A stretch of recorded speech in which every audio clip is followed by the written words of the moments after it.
Well, it's sunny here in Berea. It's not going to stay that way. We are expecting cold and snow to come before Saturday's game between the Saints and Browns at FirstEnergy Stadium as the Browns begin preparations here on a Tuesday. Again, another weird week with the Saturday game. And Mary Kay, the weather is already wreaking a little havoc because the Saints will travel a day early, they announced. They will travel after practice on Thursday to try and beat the snow here. So the weather already having an impact on this game. Yeah, it's really going to be a factor in the days leading up to the game and on game day. I mean, the feels like temperatures are forecast to be in like below 10 or something like that. So it's going to be insane. But we've got David Njoku out there saying that he's still going to go shirtless during pregame warmups.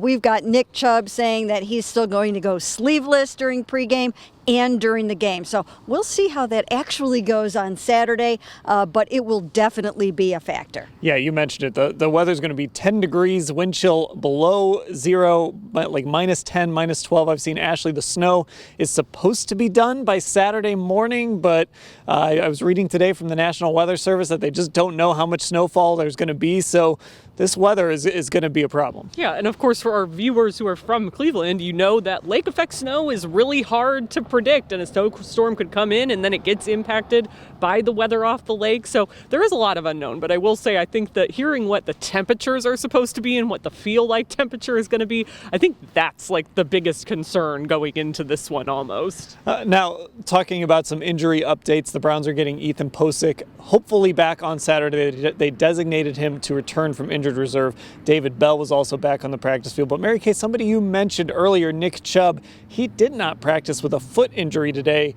Kevin was a little iffy about it, I guess. I'd imagine Nick Chubb is going to play, but Kevin didn't just come out and say that. No, he didn't. He said he's rehabbing, and he said, we'll see about Saturday. I mean, knowing Nick, he'll be out there. He's one of those warrior type of guys. He's also in line to win the rushing title, and these are some consolation prizes that guys can get fired up about for the rest of the season. So I would expect that Nick will be out there. But when you have a foot injury and you're dealing with sub-zero temperatures, you have to factor all of that in. Should also mention that Myles Garrett was not at practice today as he deals with an illness. Ashley, we talked about Chubb, but really getting Posick back is another key piece of that run game. Oh, yeah. I mean, they've definitely missed him since he exited that game against Buffalo after getting injured on the first play. And I've talked about this when I've written about this injury for him. I mean, Ethan Posick was very quietly having one of the best years among all NFL centers. He had been such a pleasant surprise, proved to be one of the more important pickups the Browns had this offseason with not bringing J.C. Tretter back, and really good in run blocking. And he's obviously got tremendous size. It's unusual size for a center. He's like 6'5" or 6'6", so definitely can't be understated how important it is that he's coming back, because Hjalte Froholt has performed to the best of his ability, but it's a guy who never played center really before this situation. Yeah, exactly. Now, a guy who knows the cold of Cleveland well, even though he's not from here, is Jarvis Landry. He will be returning. He plays for the Saints now, Mary Kay. It's been a tough year for Jarvis. Of course, Browns fans are used to him making a ton of catches, scoring touchdowns, making dynamic plays. It just hasn't happened for him. But you hear guys talk about him, you know what he meant to this organization. Yeah, I mean, these guys just raved and raved about him in the locker room today.